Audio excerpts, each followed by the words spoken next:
Hi, I'm James at Bespoke Airsoft and welcome back to another episode of Bringing It Home. And in this episode we're talking about the WE Glock 17 Gen 5.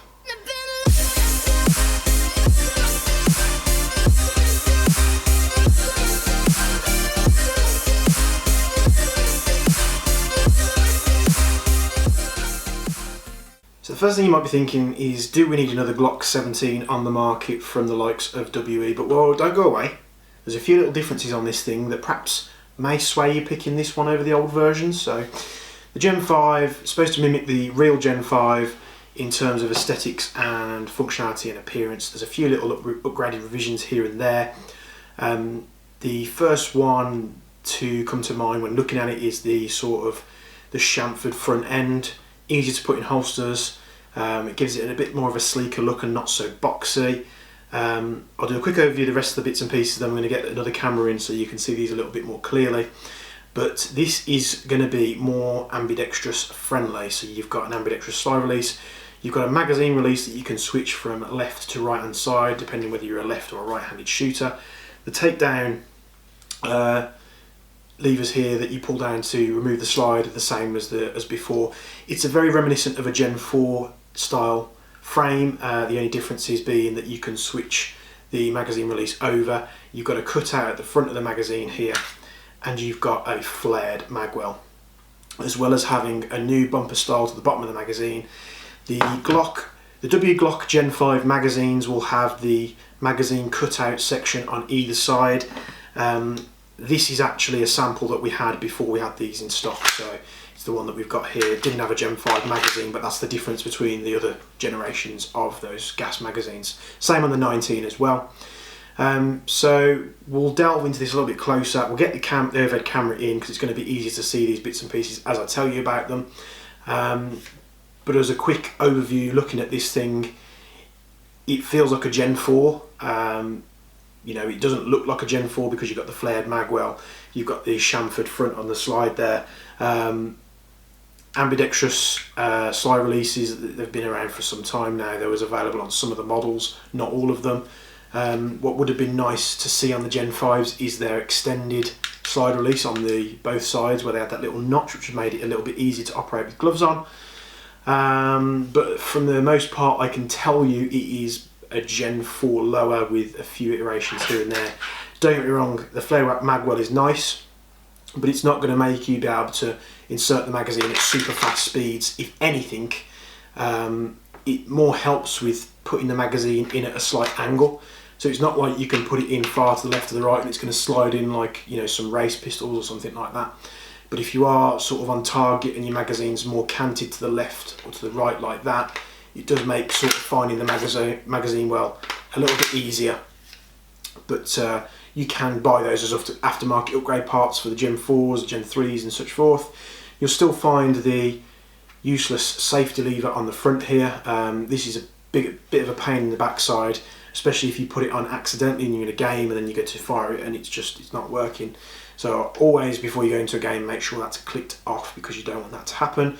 Same style trigger with the sort of middle section here, which stops you from pulling the trigger unless your finger is on the center of the trigger like that. Same sort of reset and pull compared to the other WE Glocks. Like I said, mostly this is just a revised version. So if you've got Gen 3s, Gen 4s, Glock 17s, and you're thinking about replacing them all with the Gen 5, obviously if you want the flared magwell, if you want the chamfered slide, that's a great plus. If you want the ambidextrous capabilities, perfect as well. But there's nothing wrong with your Gen 3 and Gen 4 Glocks compared to this one. Like I said, slide comes off the exact same way. As you see here, nice and easy.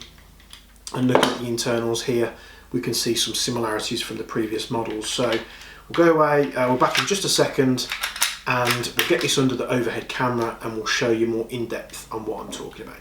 So the WE Glock 17 Gen 5 from WE, their latest iteration.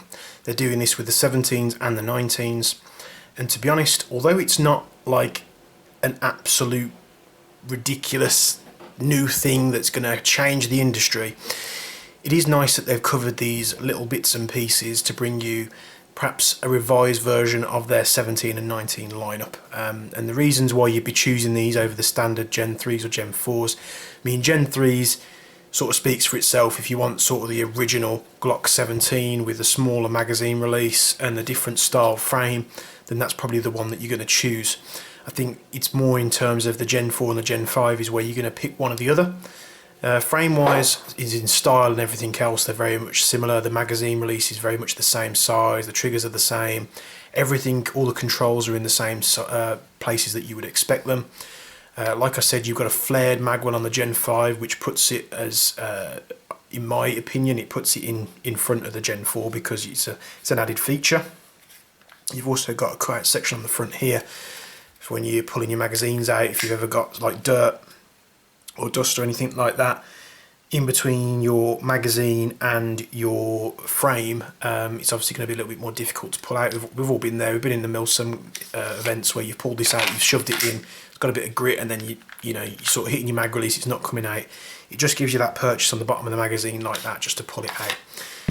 It's a feature seen on many aftermarket pistols and pistols that we've done as well in the past, where we've like literally cut sections out of the frame like that, and it just makes pulling the magazine out a lot easier if it does get stuck. So another plus on this over the Gen 4 and the Gen 3 versions is it's completely ambidextrous, because you've got two slide releases, one on the left and the right hand side, and then the magazine release you can actually flip around and switch. So if you are a left-handed shooter, it's perfect for you.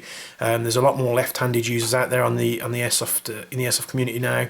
We're getting a lot more requests for left-handy friendly bits in terms of like bolt actions and stuff. So it's nice to see that these features, if you're a right-handed shooter, you're probably never going to need it, but if you are a left-handed shooter, you can switch it round and make it slightly easier for yourself. The slide, as you can see, it's chamfered on the front here, and what this does aid in, it gives it a bit more to it aesthetically. In my opinion, it gives it a bit more of a sort of a modern look compared to the old Glocks. It's not massive, you've still got the boxy slide of the Glock 17, and holsters as well. You've got a slightly smaller, narrower front there, which means when you're putting it in your holster, if you've got Kydex or really tight-fitting holsters, you don't want the pistol to go anywhere, it's nice to use that to sort of guide it into the holster. Makes it a little bit easier. As well as the flared magwell, you've got a new bumper design, the bottom here a lot more sleek looking. And like I say, with the Gen 5 magazines, they actually have this catch on both sides, which enables you to switch the magazine release over. This being the sample that we had ahead of time, it's just a Gen 4 magazine with a different bumper on there. So in terms of trigger pull and reset, it's very similar to the older models.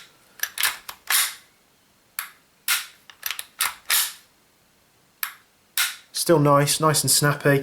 I mean, Glock 17s from WE have been in the industry for a long time now. Myself and many of you out there will have run these pistols over the years, upgraded them, give them a load of depth, perhaps put some CO2 magazines over in the years as well.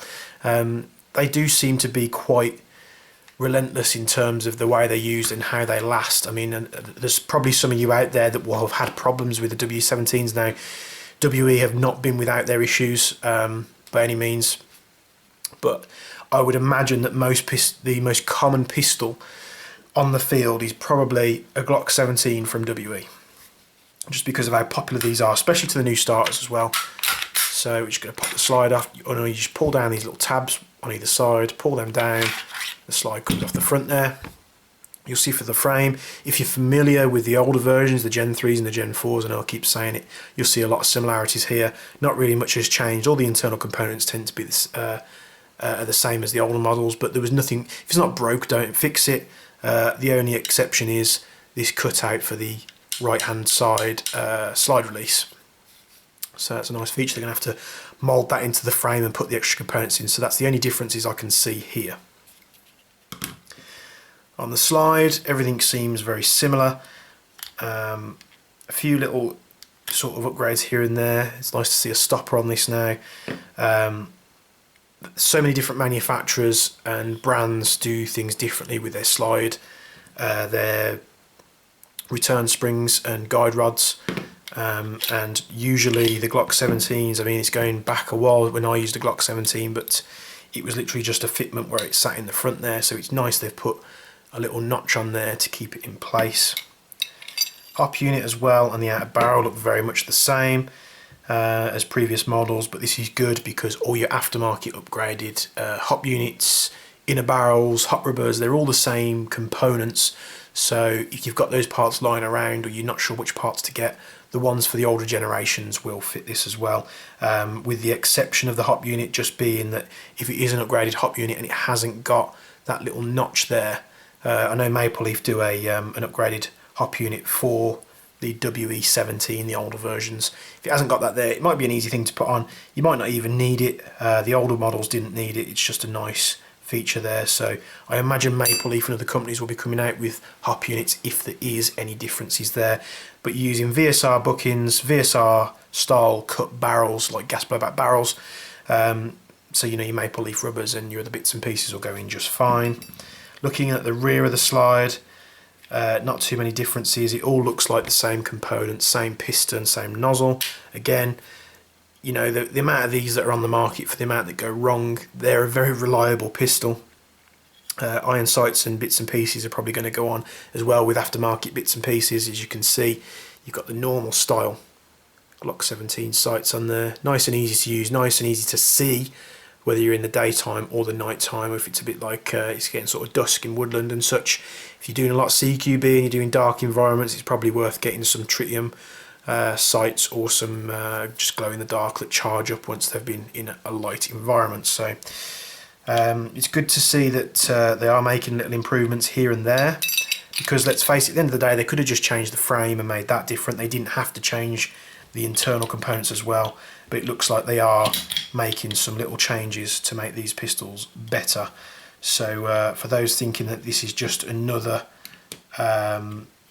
release by WE that hasn't really changed much, again, they have done some little bits and pieces to it to make it, I hope, perform a little bit better. So you can see that guide rod slots in there and it's not going anywhere. You can't pull it out, it can't drop out, where before with like WE and other brand Glocks, you just put it in there, you probably seat the slide upside down to assemble it just to make sure it doesn't move. And it's back together nice and easy. Trigger pull's nice. It's very predictable of where it's going to be, especially if you've been using these pistols in the past as well. You know, there's not a massive pull on it, and when you get used to using these pistols, it's easy to predict. I mean, it's quite snappy on the trigger pull, and you've got options. You know, Ace 1 arms, guns modify. There's loads of people that do triggers for these setups. You know, if you want salient style triggers, CNC aluminium ones with the red and the gold safeties to really pimp this thing up, you can do. I think this is gassed. It is. Let's just test how snappy it is. Let me just zoom you out a little bit.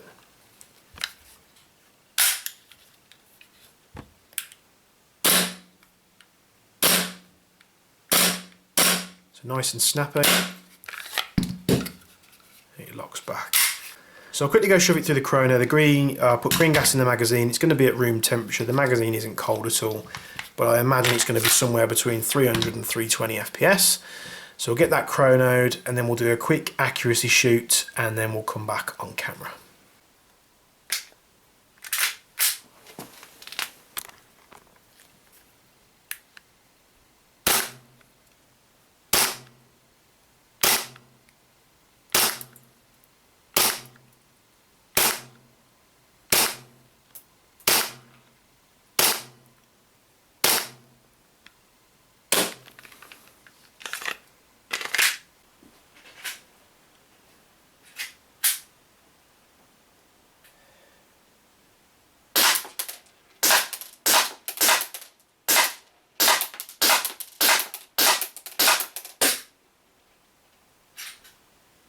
So as you can see, they're very respectable output in terms of FPS for this thing. Bang on the money for the first few shots, it's about 320, then it does go down the more you fire it, obviously. There's only 10 shots on the chrono and then 10 shots as the accuracy. The hop's not set, I'm using 0.2s, about 10 meters. This literally is a case of pulling it out the box and firing it as it is. I don't set the hops on these, I don't set them up for heavy ammo.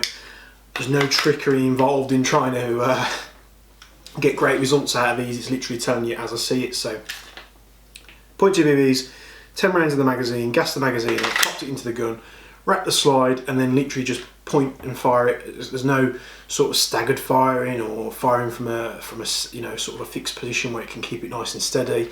Putting the magazine in, racking the slide, pulling it up, and just firing 10 rounds into the target, which you'll see there. So those results would differ for those that are, you know, sort of taking their time with it, or setting the gun up to use .25s or even .3s for higher accuracy. There is a lot more you can get out of these WE Glocks than what the ships from the factory. So you know, nice barrels, nice hot rubbers. You know, you're not going to leave this thing standard over time. You're going to be putting bits and pieces into there. So a nice new release from WE.